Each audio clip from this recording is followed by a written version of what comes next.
Good morning. Thank Good you for morning. being here. Thank you.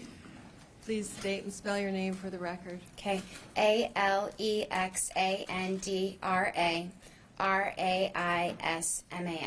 Thank you. What would you like me to know?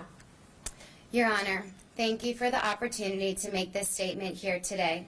And thank you for providing the time and flexibility for all the other brave survivors to make their statement. Each survivor deserves to be heard equally. I didn't think I would be here today. I was scared and nervous. It wasn't until I started watching the impact statements from the other brave survivors that I realized I too needed to be here. Larry, you do realize now that we, this group of women you so heartlessly abused over such a long period of time, are now a force and you are nothing. The tables have turned, Larry. We are here, we have our voices, and we are not going anywhere. And now, Larry, it's your turn to listen to me. There is no map that shows you the pathway to healing. Realizing that you are a survivor of sexual abuse is really hard to put into words. I cannot adequately capture the level of disgust I feel when I think about how this happened. Larry, you abused the power and trust I and so many others placed in you, and I am not sure I will ever come to terms with how horribly you manipulated and violated me. You were the USA Gymnastics national team doctor, the Michigan team doctor. You were trusted by so many and took advantage of countless athletes and their families. The effects of your actions are far-reaching. Abuse goes way beyond the moment, often haunting survivors for the rest of their lives, making it difficult to trust and impacting their relationships. It is all the more devastating when such abuse comes at the hand of such a highly regarded doctor, since it leaves survivors questioning the organizations and even the medical profession itself upon which so many rely.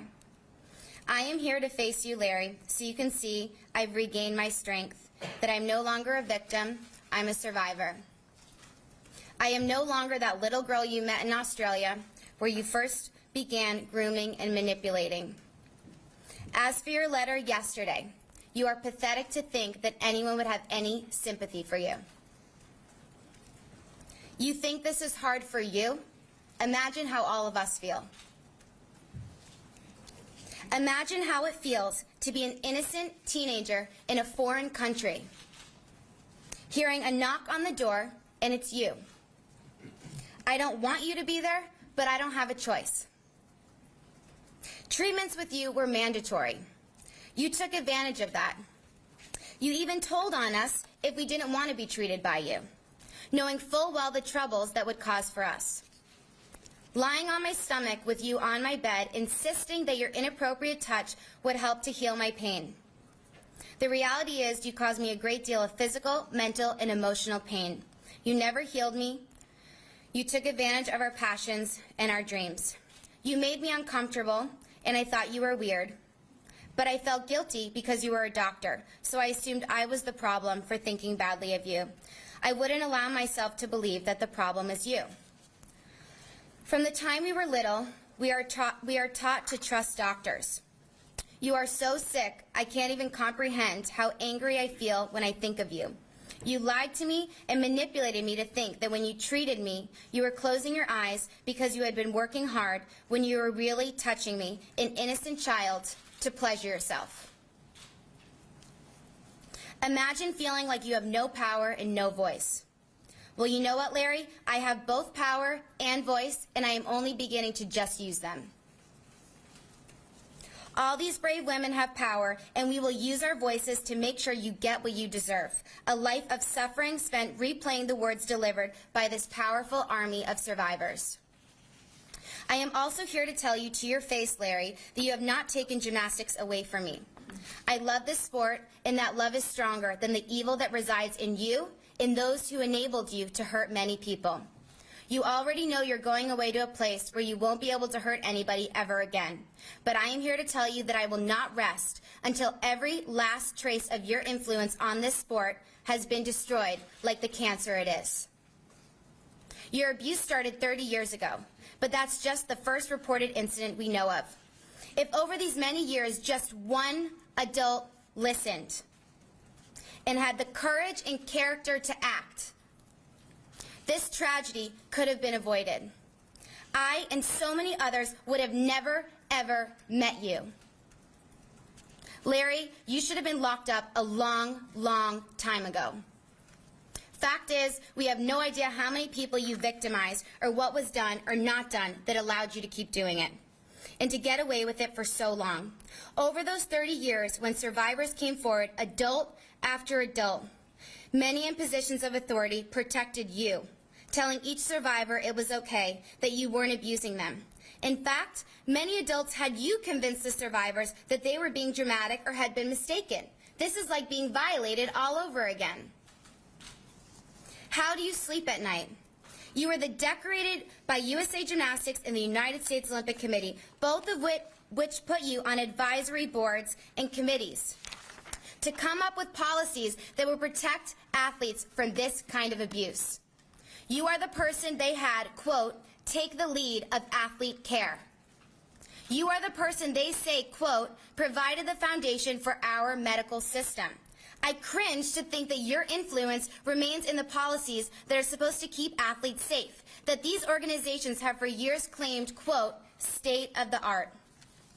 To believe in the future of gymnastics is to believe in change. But how are we to believe in change when these organizations aren't even willing to acknowledge the problem? It's easy to put out statements talking about how athlete care is the highest priority, but they've been saying that for years, and all the while this nightmare was happening.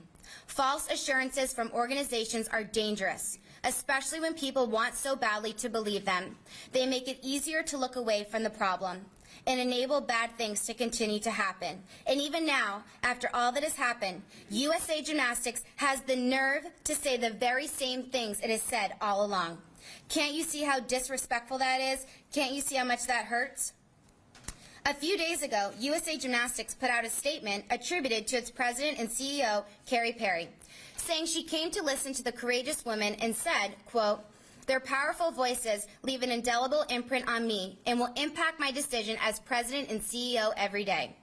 This sounds great, Miss Perry, but at this point, talk is cheap. You left midway through the day and no one has heard from you or the board. Carrie, I have never met you, and I know you weren't around for most of this, but you accepted the position of President and CEO of USA Gymnastics, and I assume by now you are very well aware of the weighty responsibility you've taken on. Unfortunately, you've taken on an organization that I feel is rotting from the inside, and while this may not be what you thought you were getting into, you will be judged by how you deal with it. A word of advice. Continuing to issue statements of empty promises, thinking that will pacify us, will no longer work. Yesterday, USA Gymnastics announced that it was terminating its lease at the ranch, where so many of us were abused. I am glad that it is no longer a national team training site, but USA Gymnastics neglected to mention that they had athletes training there the day they released the statement. USA Gymnastics, where is the honesty? Where is the transparency? Why must the manipulation continue? Neither USA Gymnastics nor the USOC have reached out to express sympathy or even offer support. Not even to ask, how did this happen? What do you think we can do to help? Why have I and others here probably not heard anything from the leadership at the USOC? Why has the United States Olympic Committee been silent? Why isn't the USOC here right now?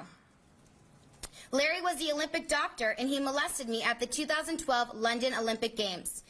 They say now they applaud those who have spoken out, but it's easy to say that now, when the brave women who started speaking out back then, more than a year after the USOC says they knew about Nassar, they were dismissed.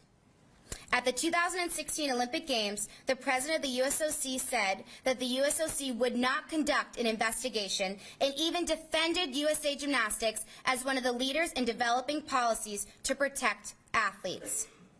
That's the response a courageous woman gets when she speaks out, and when others joined those athletes and began speaking out with more stories of abuse, were they acknowledged? No. It is like being abused all over again.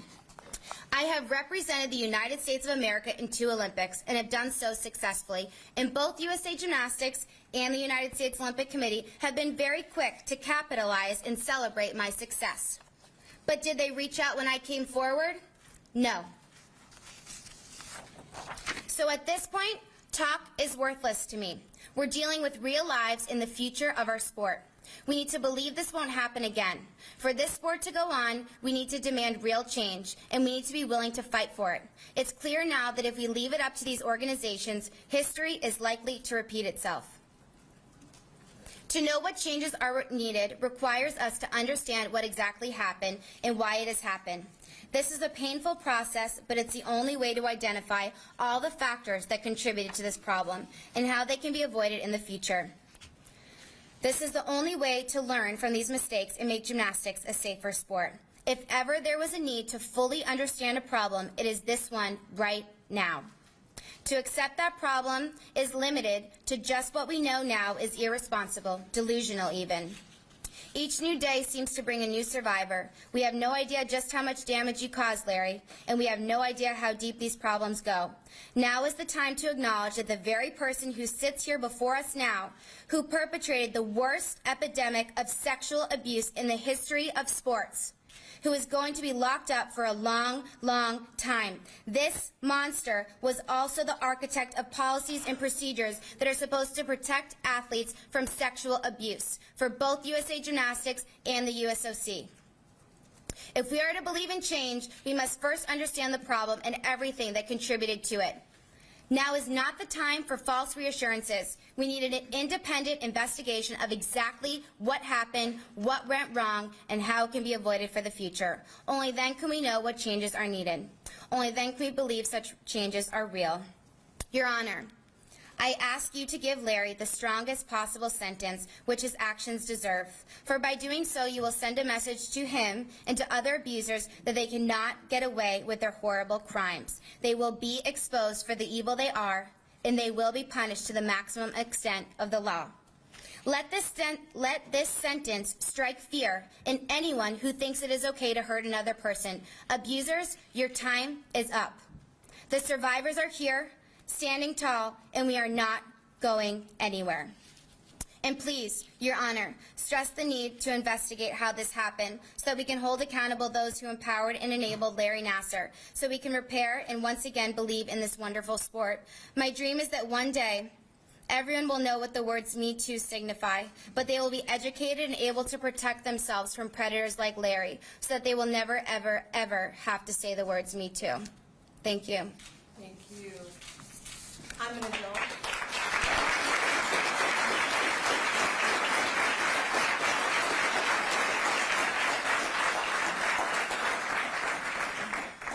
That was well deserved. Thank you. I'm an adult. I'm listening.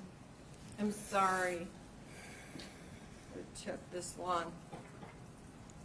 But I assure you that all of the words that you and your sister survivors have said and will say are being considered for sentencing.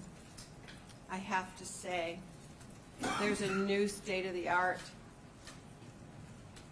It's called Aly Raisman, and Thank you. and Rachel, and every woman and parent and the doctors I've heard from. That state-of-the-art is change. It cannot remain. I agree with you in regard to the ranch. I read that. I didn't know there were still people there. I have no words for that. I think, though, they've heard you. And you were never the problem, but you are so much the solution. You are unstoppable. You are part of an unstoppable growing force, an unstoppable, strong, loud voice. The effects of your voice are far-reaching. It's not just in this courtroom, but worldwide. And I know that even if the cameras weren't here, you are going to continue talking. I can't tell, you're one of the strongest survivors. You've been in front of me. I can't tell where you are in your healing. I don't want you to disclose that to me.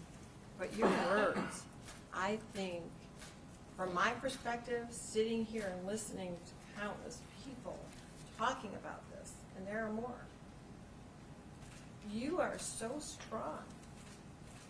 You are that example to all of those other survivors that they can be you. Not just as an Olympian, as a woman, as a strong survivor, as a voice. So the new state of the art, Aly, that's you. Thank you. Thank you so much. Thank you.